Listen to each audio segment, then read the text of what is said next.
Hello and welcome to NewsHour, live from the BBC World Service in London. I'm Rebecca Kesby, and we begin this programme in Spain, where hundreds of firefighters are still battling to contain wildfires in the southeast of the country. 12 people are known to have been killed, but 23 people are still missing, mostly around the village of Bedar. We'll get a live update with our reporter who's in the area in just a moment. But first, let's hear from some of the survivors. This man says some are lucky to be alive. That was really awful. Gas cylinders exploding, everything. Houses on fire, windows shattering. Because there are witnesses. They were caught in a large villa in the middle of a pine forest and they got away by the skin of their teeth. Well, earlier I spoke to Peter Rowlandson, who lives near to Bedar. He says there's been a sustained heat wave in the region, and then he explained when he became aware of the fire. Well, the first thing we saw was we thought there was a cloud in the sky because the sun suddenly went in. So we went out to the back of our property. At the back of our property, there's a row of hills and small mountains, vegetation. And there was just a lot of smoke billowing up behind the hills. At which stage we then realised something was not right. That was about 3 o'clock on Thursday. That particular day it was also very hot, bouncing off 40 degrees, and there was swirling hot winds. So that the fire actually caught very quickly. We're actually in Los Gallardos village, which is separate to the areas that have actually been burnt. With the wind, the way it was very, very scary, thinking it would actually come towards us. Well, it does seem to have been moving incredibly fast, this fire.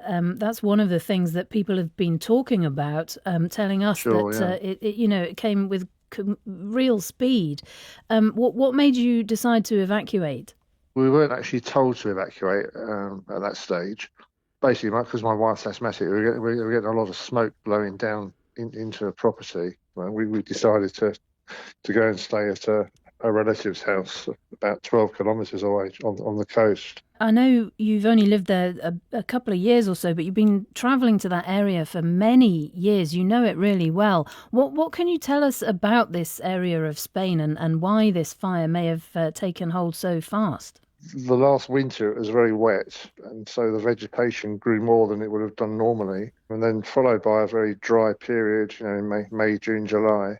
So the vegetation was tinder dry, and that's coupled with the fact that a lot of the houses in the Bedar area, which is one of the worst affected areas, a lot of them are actually up dirt tracks. So the access and exit routes are quite difficult. There's not a great deal of choice on where you can go and what you can do.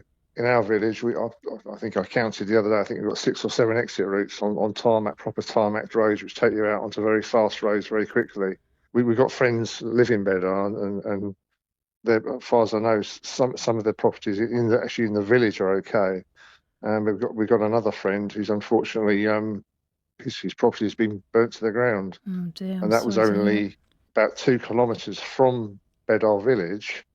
But it takes, just to give you an idea, it takes 15 to 20 minutes to drive that actually back into the village. So the tracks are very, very remote and very bumpy. It does sound as if some people have also been killed in a car. The authorities are saying at least 4 people have been killed in a car, presumably trying to get out. I mean, it's a dreadful story. This area, it is very hilly, but I mean, most of the houses in some of it are sort of old farmhouses, aren't they?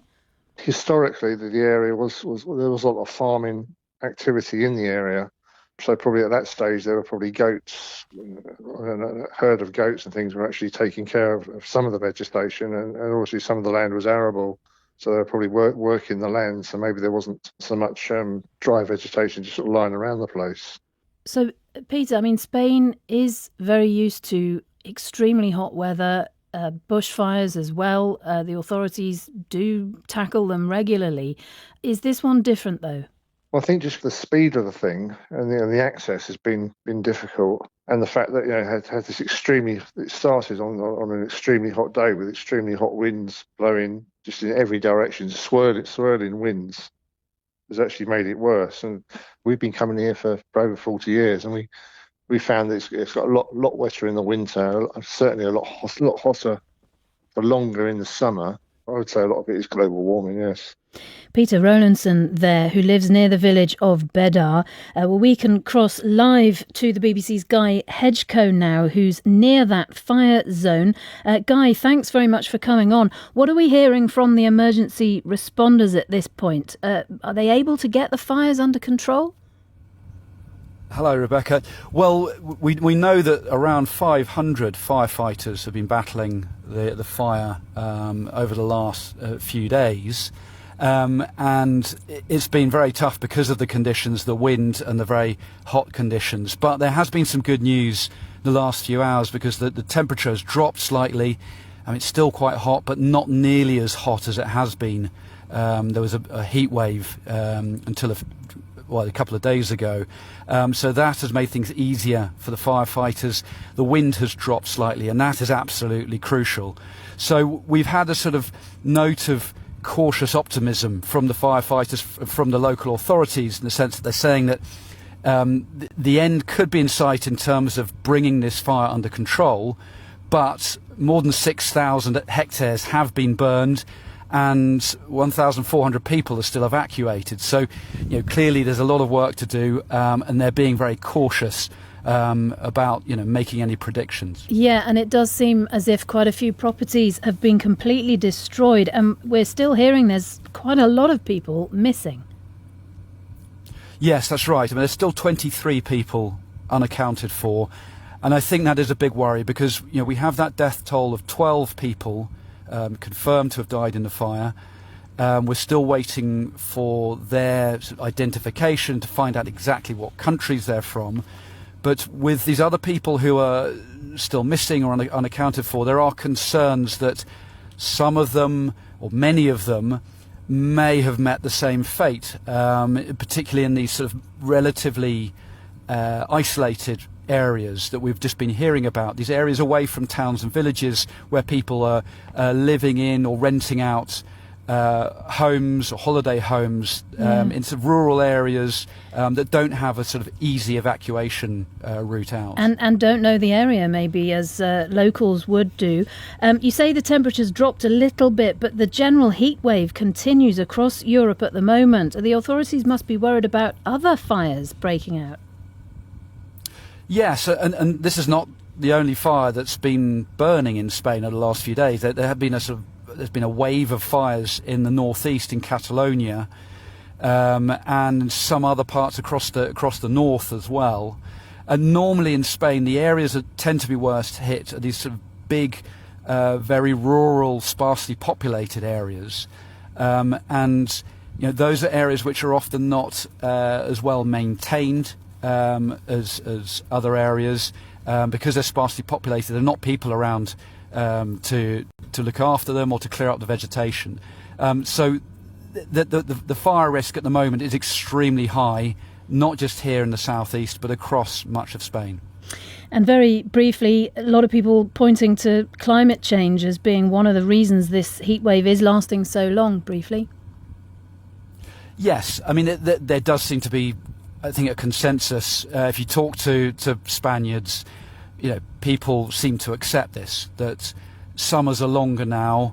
The heat waves seem to be coming more frequently. They seem to be coming earlier. We had a heat wave in May this year. That's very early. We're on our second heat wave of the summer right now, as well as that other one in May. So there is a feeling that the climate is changing here in Spain. Guy, thank you very much for joining us live there. That's the BBC's Guy Hedgecoe there near those fires in southern Spain. Next to Ukraine, where today the authorities have been reporting more Russian missile strikes in the capital Kyiv. A series of explosions early this morning led to residents being told to stay indoors. It follows Ukrainian strikes on Russian oil infrastructure on Friday. There's also been a dramatic increase in Russian attacks recently on the southeastern city of Zaporizhia. Drones and bombs have inflicted severe damage to infrastructure, but also to residential housing, killing civilians. Our correspondent Vitaly Shevchenko has this report. Tuesday, the 30th of June, was a very busy and stressful day for Anna Holovchenko, an IT specialist in Zaporizhia. It started early, very early. Я прокинулася о 5 ранку від вибухів. I woke up at 5 in the morning because of explosions. Glide bombs were hitting the suburbs. I had a look at what was going on, cursed, and turned over to go back to sleep because it was so early. Then there was another wave. At about 6, Shahed drones started flying overhead, and they started to shoot them down. It got pretty loud. That's when I realised I'm not getting any more sleep and started to get ready for work. And things did not get easier for Anna from then on. The internet disappeared at work after a drone strike cut a cable. A Shahed crashed nearby with a massive bang, and then there were more bomb strikes. That's just another ordinary day in Zaporizhia, she told me. Over the past few weeks, security there has deteriorated sharply. Numerous buses, petrol stations, schools, government offices and residential houses have been hit by Russian drones and bombs. The local council has had to meet in an underground bunker. Zaporizhia's acting mayor, Regina Kharchenko, told me that the authorities are building more shelters, putting up anti-drone nets and applying anti-shatter film to windows in schools, hospitals and other public buildings. Personally, I'm very afraid. I was sitting here in my office last Monday, listening to all the explosions. My window was shaking. When it got too loud, I took cover in the toilet. That's how we live. I live in an ordinary high-rise on the 7th floor. I've got no personal bunker with 10 bodyguards in it with drone detectors. People are trying to stay in safe locations. If we know the night is going to be tough, we sleep on the floor in the corridor with no windows. Attacks on Zaporizhia intensified in early June, even though Ukrainian forces had pushed Russian troops a few kilometres away from the city. The Russians appear to have found better ways of getting their drones to Zaporizhia and avoiding Ukrainian jamming. Towards the end of my conversation with Anna, I asked her if she has ever considered leaving her city.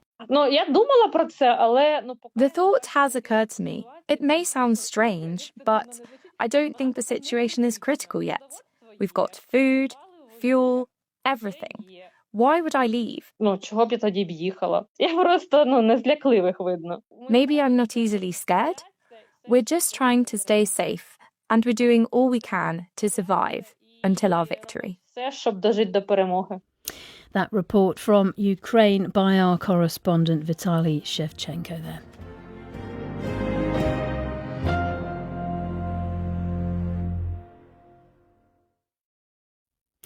Coming up in the next few minutes, two Czech tennis players will face each other later today in the women's final at Wimbledon. So what is the secret of Czech success? It was funny, but when John McEnroe asks, is it in the beer or something? But no, I just always believe that it starts with the coaching. It starts with the technique. And we really do have very good coaches. Even in the smaller clubs all over Czech Republic, there's always a coach who knows the technique very well and can teach it to the kids. That's Czech tennis great Hana Mandlikova there. More from her in just a few minutes' time. Our headlines this hour: Iran's foreign minister has arrived in Oman ahead of scheduled negotiations with the United States. We're coming back to that story later. And the first ever compensation payments for the US government are being made to people affected by the mysterious Havana syndrome. More on that to come too. You're with NewsHour live from the BBC. I'm Rebecca Kesby. Like many countries, South Korea has a problem with its low birth rate, but Buddhist temples have been stepping in with a romantic solution: bi-monthly matchmaking retreats. They started back in 2023 when the country recorded the lowest birth rate in the world. And today, the country's birth rate is bouncing back. And the interest among young people in dating and even marriage is apparently soaring. Our correspondent in Seoul, Jake Kwon, headed to the secluded mountainside temple to meet the singles looking for love.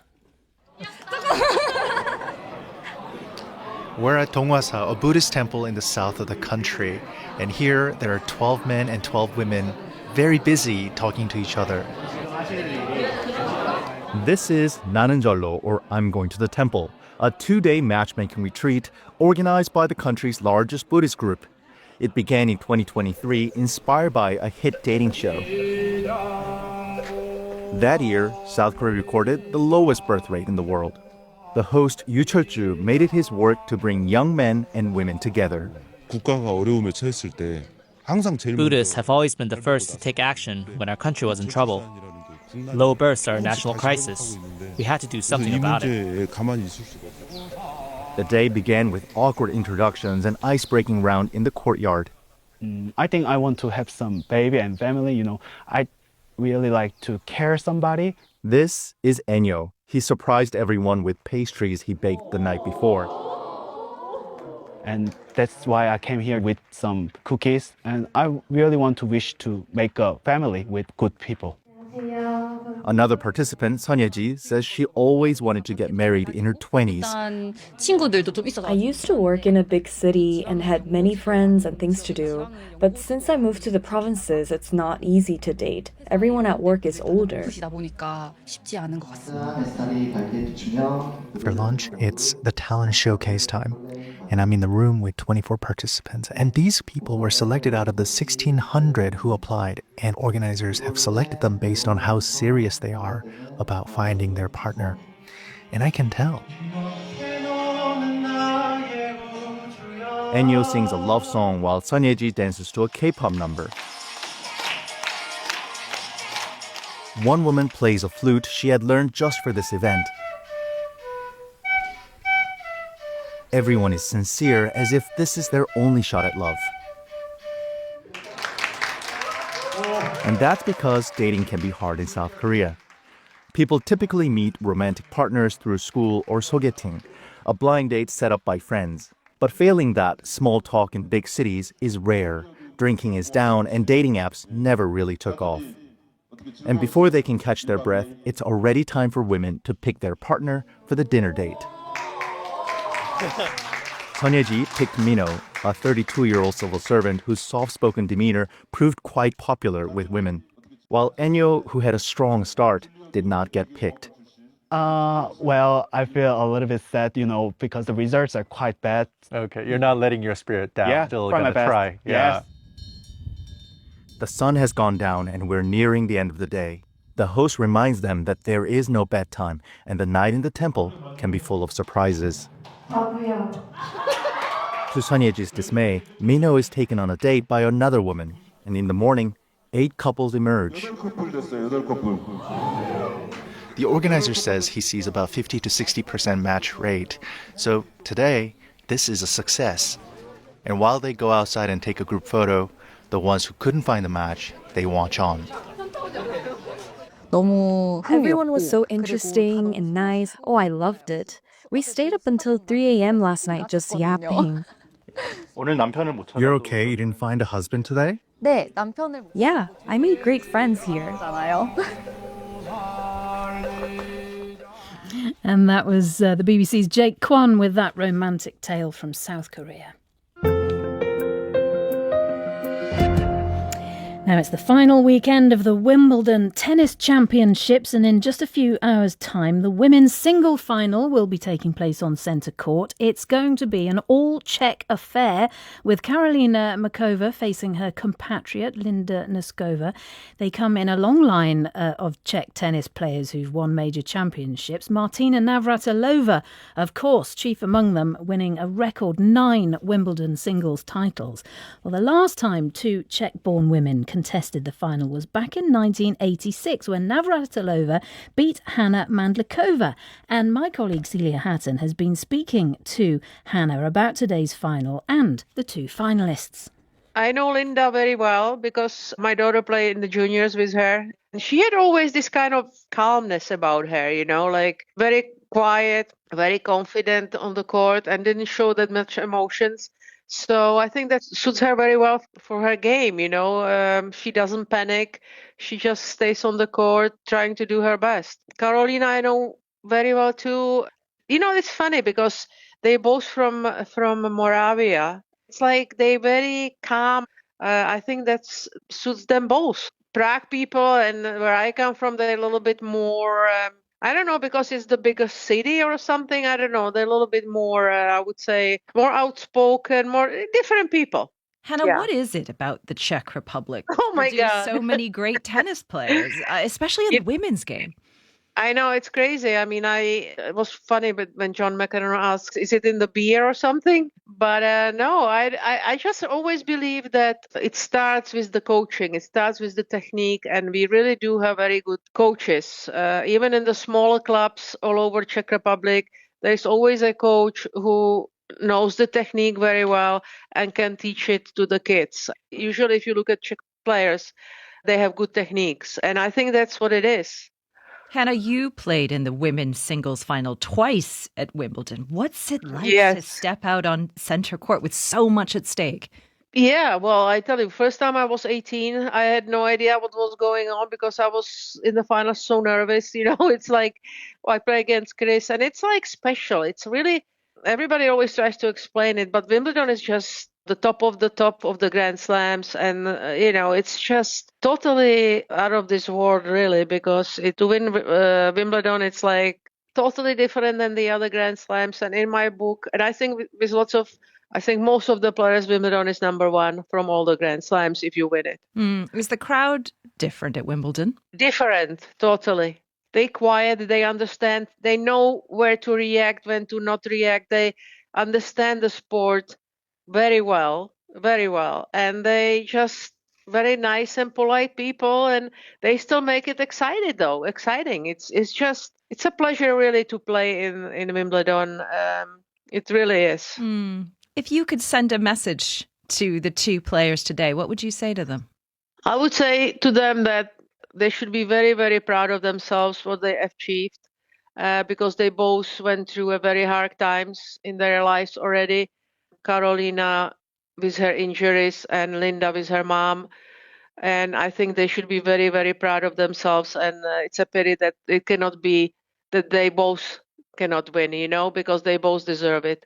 And I wish them all the best. And doesn't matter who will win. I just think that it's amazing they achieved this, and I'm very proud of them. Czech tennis star Hannah Mandlikova there speaking to Celia Hatton, and she was the last double Czech final with Martina Navratilova in 1986. The next one is on in just a few hours' time. All the details on the tennis on the BBC Sports pages, they're all over it. Lots of details about the players.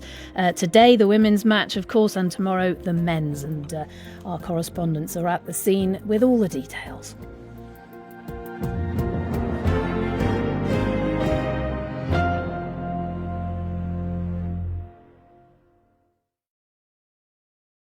Welcome back to NewsHour. Now, the US government has issued the first ever compensation payments to personnel affected by the so-called Havana syndrome, the mysterious ailment reported by American diplomats in Cuba's capital. The US Department of Defense said it had disbursed nearly $3 million in compensation. We're joined now live by Dr. Thomas Withington, who's an analyst with the defense think tank, the Royal United Services Institute, specializes in electronic warfare, radar and military communications. Dr. Withington, what are the symptoms first of Havana syndrome broadly? Well, it's delightful to be with you this afternoon. In terms of the symptoms, there's a number that seem to be fairly common. Dizziness, nausea. In some cases, we've heard of things like nosebleeds, for instance. Acute, I think it would be fair to say, acute physiological discomfort is certainly the overriding one that most of the sufferers appear to have reported. And that appears to be how this syndrome sort of manifests itself, is these kind of very unpleasant physiological sensations, such as I said, headache, nausea, that kind of thing. Yeah, it's all sort of shrouded in mystery, isn't it? I mean, are these weapons legal? Because there have been reports that some sort of sound weapon may have been used when President Maduro was captured in Venezuela earlier this year. It's a very good question. I think what complicates this is that we know so little about the kind of weapons that are being used, assuming they are being used, of course. You mentioned the capture of Nicolas Maduro, and we had these reports of a sonic weapon being used to aid that effort. Now, sonic weapons themselves are not new. Personally speaking, I've actually been in demonstrations where they've been used, and I can tell you they're particularly unpleasant. But my own very small and limited experience of that was not really, I didn't feel any sort of nausea, or I didn't have any kind of pronounced physiological symptoms. I just didn't want to be in the area where this thing was being activated.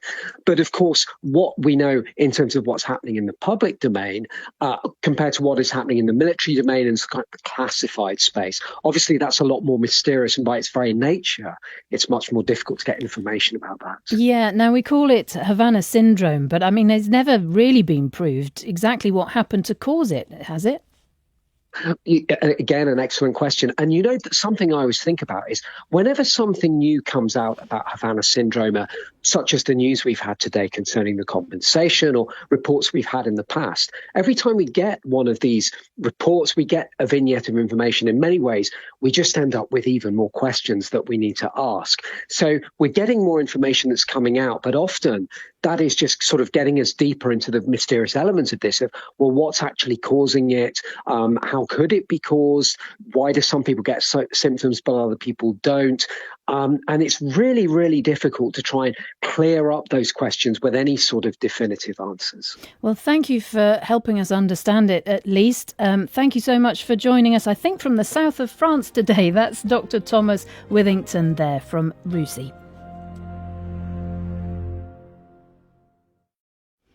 You're listening to NewsHour live from the BBC. I'm Rebecca Kesby. The Iranian regime has issued a written statement they say comes from the new supreme leader, Mojtaba Khamenei. In it, he pledges to avenge the killing of his father and predecessor, Ali Khamenei. The statement says the nation demands that the blood of the martyred leader and all the martyrs of those two wars by criminal disgraced perpetrators are avenged. That statement comes just hours after President Trump posted on social media that any assassination attempt against him would be met by the US military completely destroying all areas of Iran. Well, despite those angry words from both sides, peace talks are back on today in Oman. So what are the chances that they can be successful? I've been speaking to Professor Bader Al-Saif. He's assistant professor at Kuwait University. Well, Rebecca, we're in a conundrum, and it speaks to the way that the MOU has come through. It was vague from the outset, and it didn't really clarify how the Strait of Hormuz was going to open. We've been hearing different narratives from the Americans and the Iranians. The American side, along with the rest of the Gulf states, talk about the freedom of navigation, unimpeded rights for ships to come through and out of an international waterway, whereas Iran wants to ensure that it keeps its leverage on the Strait of Hormuz, one that it has exercised during the war and that it found quite lucrative for it. It has yielded some results. So we're having two competing objectives that can't coexist together. And that's what's been the case. Now, the shipping hasn't been coordinated fully with Iran at some points, and that's been leading to Iran's objection. Whereas from the Omani side, they've been trying to propose a route that can ease some of the shipping concerns, especially given, if you remember, the whole mining of the Iranian part of the Hormuz, the Strait of Hormuz. Mm-hmm. So we're up into a deadline, by the way, within the MOU. It mentions the 30-day deadline when it comes to demining, which is, by the way, in a few days' time. Right. So that could be the off-ramp for the two sides to continue peacefully and to claim that the demining hasn't taken place. That could be one idea. But I think Oman will be playing a key role, and it's the one to watch in the next hours and days. Yeah, now you mention the tolls effectively that Iran is keen to keep hold of, and Iran's Fars news agency has been reporting that there could be a plan that they will put forward in these talks to strike some sort of deal with the US that would allow the strait to effectively be managed between Oman and Iran, but basically tolling oil tankers going through. How would that idea go down with the rest of the region? Like Kuwait, for example. I mean, is that something the Kuwaiti authorities would be happy to go along with, or do they want to see free trade as well? It goes beyond Kuwait, the Gulf states, and the region, frankly, Rebecca. This is an issue that the international community needs to be very clear on. If we're going to start tolling and adding fees, this is going to only increase a very fragile economic downturn because of the war and because of the situation globally. I think where we need to go is be very clear on how we maintain the integrity of the waterways. And what Iran is trying to do by imposing that toll is trying to add another lever of pressure to ensure that its frozen assets are given back to them, and to ensure that the sanctions regimen that's been on Iran for decades also dismantles. I think that's what's at play. We need to focus on all the issues that are designed around this conflict and how we can resolve them. And the financial component from the Iranian side needs to also be put on the table.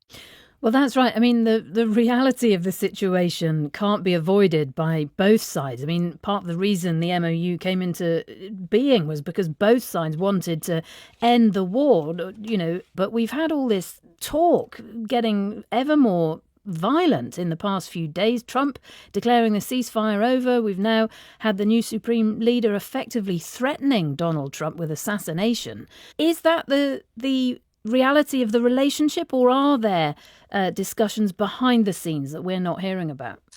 Look, we're fighting different wars at the same time, and the war of narratives did not dissipate or disappear throughout this whole war from its outset and even prior. So that kind of rhetoric from both sides will continue. But I don't want to focus on that kind of rhetoric alone. We need to look at things on the ground. And rightly so, as you noted, both sides are keen on ending the conflict, but they want to end it on their own terms. And that's what's not been possible. And that's where the mediators need to come in and bridge the gaps. That's Bader Al-Saif, professor at Kuwait University, speaking to us a short time ago. We can now cross to speak to Bozo Daragahi, who's an Iranian-American journalist in Paris, monitoring developments in Iran. And first of all, Bozo, I wonder if you can tell us your reading of this, what seems like a rather threatening message from the new supreme leader today, pledging to avenge the killing of his father and indeed his wife.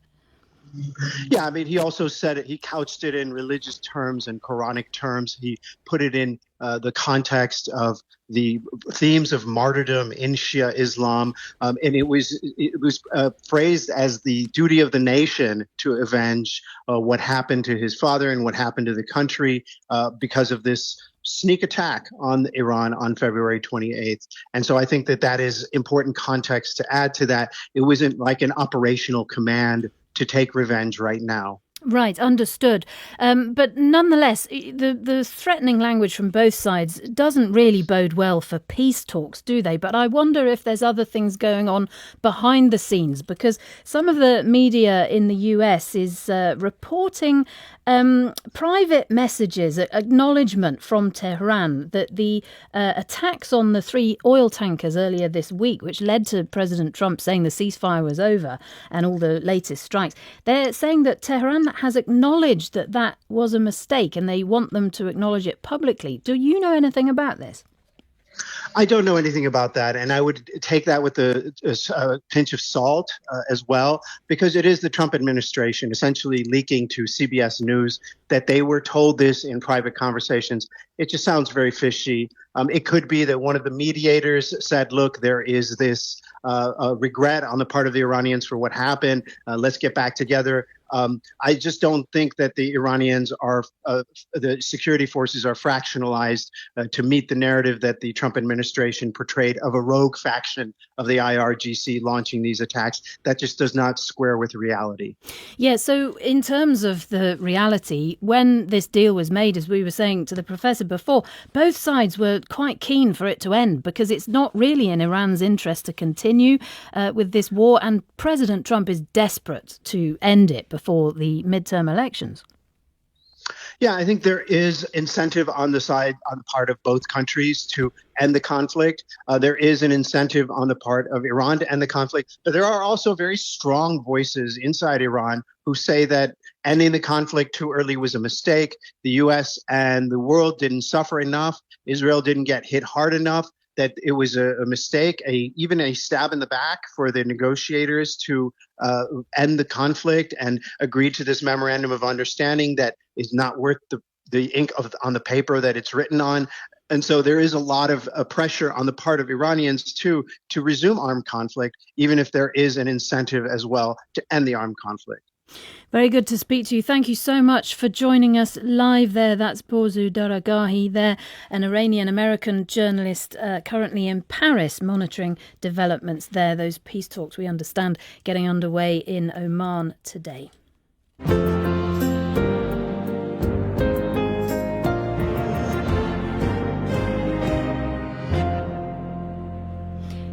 Now, here in the UK, there is profound shock across the political spectrum after the murder of a former government minister, Anne Widdecombe. Police have released a 26-year-old man who was arrested yesterday, saying he's no longer part of the investigation. As the investigation continues, the killing has horrified local people. Anne Widdecombe was 78 years old. She lived alone in an idyllic village in Devon, just on the edge of Dartmoor, which is a national park. And police aren't saying much about a possible motive. It's not yet known whether it could have been a political motive. We're joined now live by our British politics correspondent, Rob Watson. First, Rob, the circumstances of this death and the investigation so far. Yes, well, the police have now said, Rebecca, that they believe that she was killed not on Thursday, as perhaps had originally been thought, because that was when the ambulance services discovered her body after they were alerted by a carer, and that's when the police were involved. But the police now say they believe that the attack happened, a brutal attack, around about Wednesday lunchtime UK time. Now, they said they had released someone who they had thought had named as a suspect in the murder this morning. They say that they are still looking for someone. That person was 26 and white, and that is still the profile of the person they are looking for. They say that the investigation is proceeding at pace. That's the kind of language that the police always use. But, I mean, as of yet, no idea, no further arrests, and no idea of motive whatsoever. I mean, Anne Widdecombe was a very well-known figure in politics for decades, really. She was a Conservative MP for many years, more recently associated with Nigel Farage's Reform Party. She did have very strong views, but I mean, even people who didn't agree with her liked her personally, and she did very well on TV shows. Yes, I mean, I guess that's what really brought her to the public's attention. She'd been what's the phrase, a robustly right-wing politician for many years, Rebecca. She was very much, to set her in context, she was socially conservative. She was against abortion. She was in favour of the death penalty. She thought that maybe one day there would be a cure for homosexuality. She was very much in favour of Brexit. But I guess, you know, what gave her a second lease on life was appearing in these reality TV shows. One was Strictly Come Dancing, and the other one was something called Celebrity Big Brother. And I guess what appealed in both her political life and in the reality TV life was that she had a certain authenticity. You know, I mean, she didn't beat about the bush, unlike a lot of politicians where they give mealy-mouthed answers. And I know this from personal experience in interviewing her. You knew exactly where you stood with her. And a good sense of humour as well.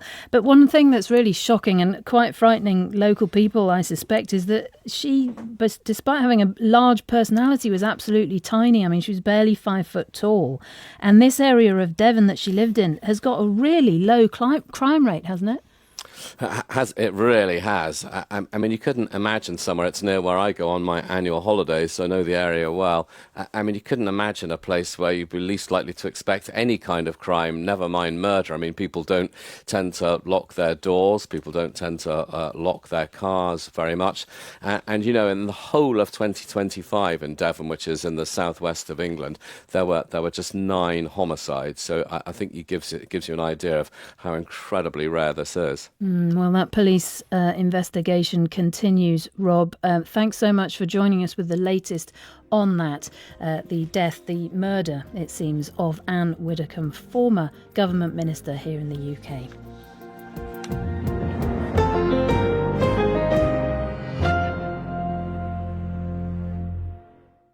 You're with NewsHour Live with me, Rebecca Kesby, and it is with complete BBC impartiality that I turn to our final item this hour, the next quarter-final match at the Men's Football World Cup later today between England and Norway. It's being billed as something of a grudge match going back 1,000 years to when marauding Vikings repeatedly invaded these isles. That's before they all assimilated into the local population and everyone made friends. There's been a lot of friendly banter heading into this match, let's put it that way. We've got two fans live on the line. Joachim Rodren was lucky enough to win tickets to see Norway play in the World Cup. He's now back at home in Oslo and joins us. And Andy Milne is an England fan who joins us from Miami because, and I hope I'm reading my notes correctly here, because it says here that you sold your house, Andy, to get the cash to follow England to the World Cup. Is that true? It's a story that's doing the rounds. I took early retirement, and I had a second house which was always an investment. And we have sold that one, and some of the money is being used to fund my travels. Okay, so yes. it's partly true. Okay, very good. Partly true, but don't worry, I do have a place to live. And Joachim, you were lucky enough to win tickets. Talk us through that. Yeah, it was the sort of a cooperation with Visa, who is obviously one of the cooperators with FIFA. So I just applied for the group stage games for Norway, and luckily I was granted 2 tickets. So full perfection in my part. So I was lucky enough to bring my father-in-law on the trip. So we had a really nice time. Very good call to take the father-in-law. I'm sure that will go well in the years to come. And how has your experience been in the United States? It was incredible. We skipped the first game against Iraqi. Unfortunately, the dates didn't align with us, so we went to the Senegal game and we flew over New York, and just the sight of the massive building there was incredible. And of course, we were lucky enough to be there at the same time as thousands of Norwegian rode at Times Square. So it was incredible. We didn't participate in that rowing, but we were walking with our Norway shirts down the streets, and everybody just walked up to us and said, "Oh, are you those crazy rowing guys? We support you. We hope you beat France. We hope you beat Senegal." So that was fun. And Andy, how do you assess the mood there in the United States? Because some people, were worried that it hasn't had the background that many European or South American countries have had, a love affair with football. But there does seem to have been quite a lot of enthusiasm in the States. It's been great over here. This is my 10th World Cup, and every World Cup that you go to, the local populace they're really desperate for to show you just how great their country is, and it's exactly the same here. Also, I haven't been to Canada, but I have been to Mexico on my tours, and the Mexicans were really enthusiastic and really welcoming as well. So yeah, I've had a fantastic time out here. Well, I mean, you're clearly a die-hard England fan, and many of our listeners will be aware of the phrase 60 years of hurt now. It's 60 years since England last won the World Cup. Can they do it this year? Look, we've got a great team. We certainly can. I think that all England fans have come to tournaments nowadays with a huge amount of optimism, sort of tinged with a dose of reality. yeah, and expectation. We've got a great team, and we're right in the mix. There's only 6 teams left in the tournament now, and we're one of them.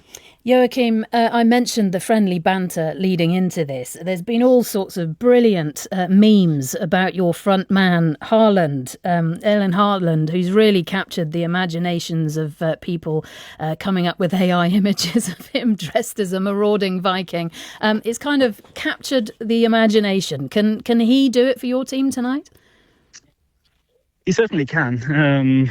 I think he's proven now in the Premier League, and of course with both the qualification. I think he scored twice as many goals as the second one, amongst them Harry Kane in the qualification. So he definitely has the quality to shoot Norway through. But of course, it's 11 against 11, so anything can happen within those 90 minutes, or 120 if it's extra time. So we'll just have to wait and see, I guess. Well, there's a lot of anticipation here in the office, and apparently extra time is doing the rounds. People do think it could go to extra time, Andy. How are your nerves ahead of this match? My nerves ahead of just about every single knockout match, afraid. But I think we've got it. I think we've got it in us. I'm quietly confident that we're going to come through. Erling Haaland is he's an absolute monster. in a good way. yeah. But the debate at the moment is who would win in a fight, Erling Haaland or Thor, and Erling Haaland is the name that's coming out on top. So we're hoping that we can subdue him and come through this. Well, he's a spectacular player, Joachim. I mean, part of it obviously is the skill and the drive, but he's also really fast. Yeah, it's incredible that you don't really see that often that you have a fast, tall and strong player who is also technical. That is very rare. So I don't think we'll see anyone like that, especially in Norway, for many, many years to come. That's for sure. And for the English side, Andy, Harry Kane has been dressed up as an Anglo-Saxon through a lot of this week leading into this match with a helmet ready to take on the marauding Vikings. He's been in the game for many years now. How do you rate his chances tonight? Harry Kane is just magnificent. I mean, you look at the number of goals that he's scored, and he's way ahead of any of the other previous English goal scorer. We've got a great team. I think we're more worried about our defence. We've got injuries and we've got people who are out. Red card, of course, controversially. Yep. Yeah, well, that red card has been extended for 2 games now, so I don't think Donald Trump's going to come in and remove that one for us, unfortunately. We're a little bit worried about defensively how we're going to line up, but it could be a very high-scoring game, this one. Well, just very briefly then, your predicted score. Andy first. I am quietly confident. I'm going to go for 2-0 to England. Okay, Joachim? My guess is 2-2 in ordinary time and 3-2 in extra time. 2-2 in the ordinary 90 minutes. minutes. No, 3-2 to who? Who's the winner? Norway, of course. Oh, well, we'll have to see about that. Good luck to both teams.